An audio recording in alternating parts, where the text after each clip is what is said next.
Welcome to Fusion Fiction with your host Madhulika Ra Chauhan, where every tale brings you closer to the heart of life itself. Today we have a brand new story for you: The Inheritance of Silence. The Kolkata house had barely changed. The heavy teakwood furniture still stood like ancient sentinels.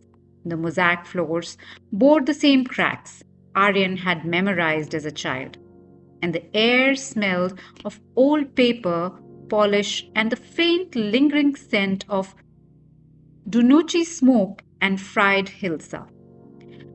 The city was dressed for Durga Pujo, but Aryan's chest tightened with each familiar scent. The house had always carried a weight, one that he could feel pressing down on him ever now. Aryan stood at the threshold, gripping Veer's tiny hand, who bounced excitedly, oblivious to the tension tightening in his father's shoulders. The sound of dark drums still echoed faintly in the streets, blending with the occasional conch blast from neighboring homes. Meera nudged Aryan gently. Are we going in or just admiring the door? He exhaled, forcing a smile. Let's go in. Rajan Sen looked older than Aryan remembered, yet just as rigid. He sat in his usual chair, his newspaper neatly folded beside him. The faint fragrance of sandalwood incense still clung to the air from the morning's puja. He looked up as they entered. You've grown taller, Veer, he said, his voice even. Veer grinned. I did. Ma measures me every month. Rajan's eyes flickered to Aryan, then back to Veer.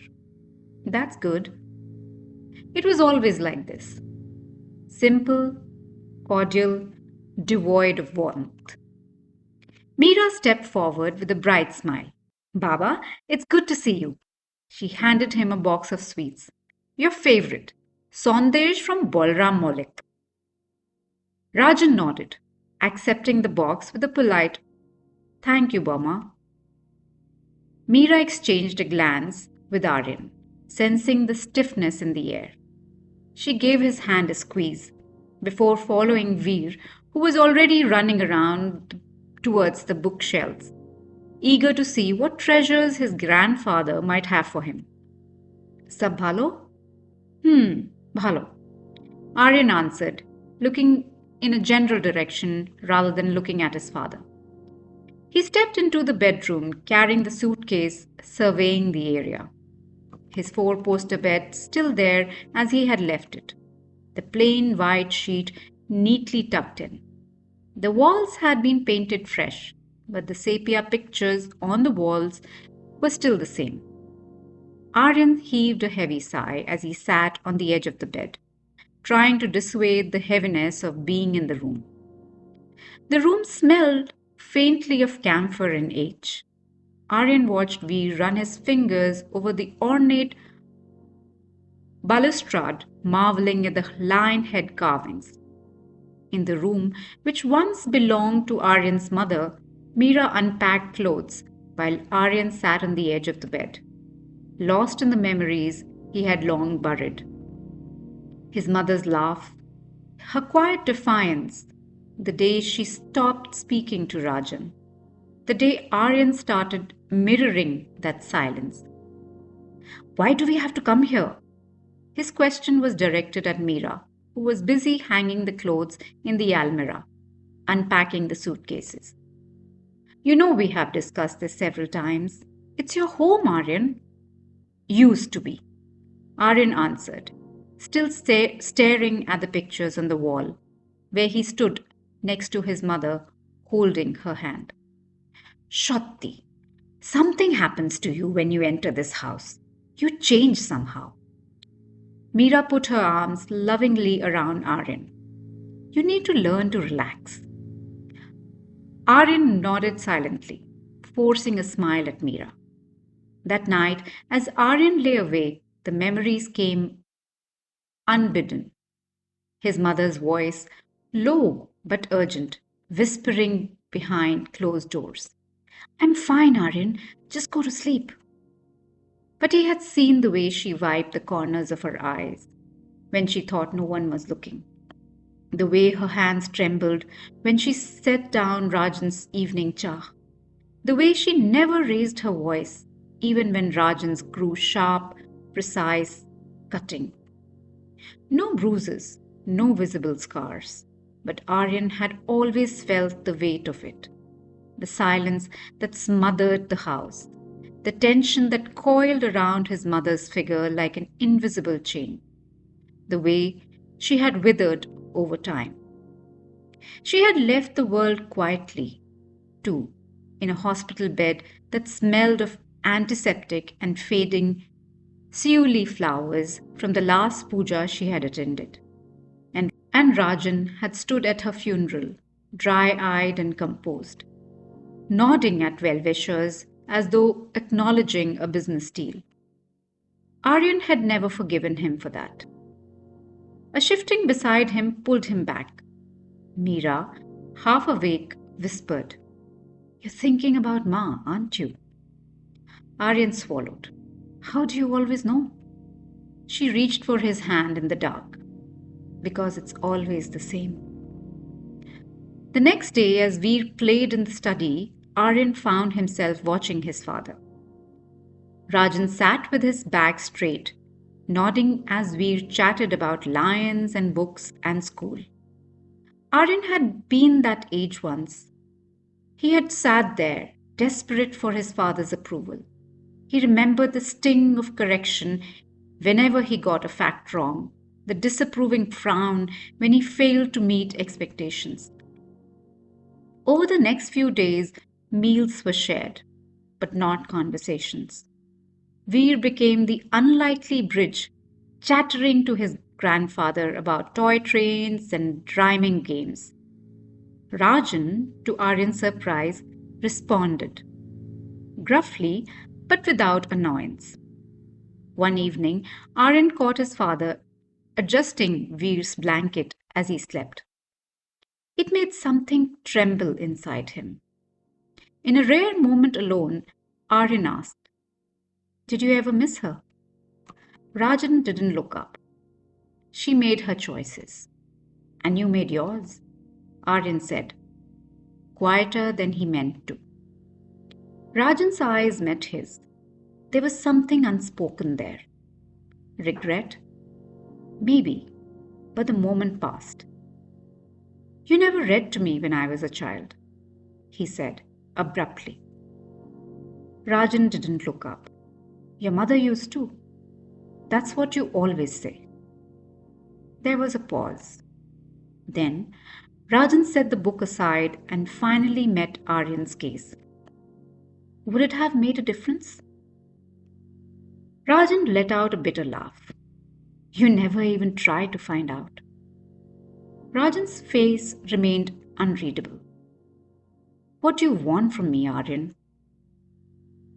A lifetime of unspoken words rushed to Aryan's throat, but none of them found their way out. He wanted his father to acknowledge the distance. He wanted him to admit that his silence had shaped Aryan in ways he had still struggling to undo. But he knew better than to expect grand confessions. So instead, he simply said, Nothing. And that was the biggest lie of all. That night, Aryan and Meera lay in bed, the dim light from the window casting shadows across the room. Distant sounds of darkies still playing in the air, a lingering note from the fading days of Pujo. I heard you talking to Baba today, Meera said softly. Aryan stared at the ceiling, if you can call it that. Meera turned on her side to face him. Did he ever hit you? Aryan shook his head. No, never. Did he yell? Another shake of his head. Not really. Meera hesitated.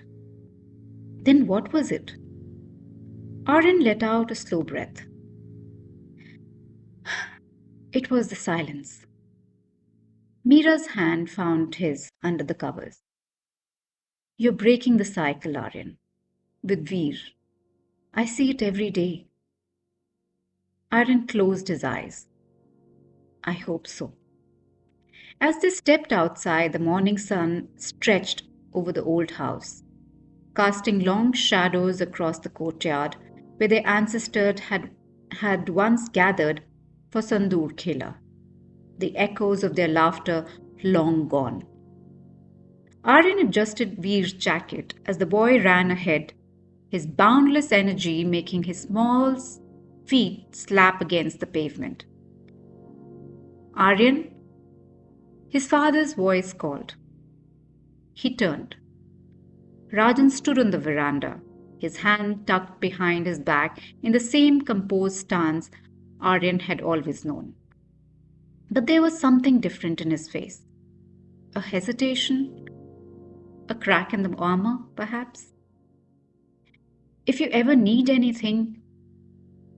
The sentence trailed off, unfinished.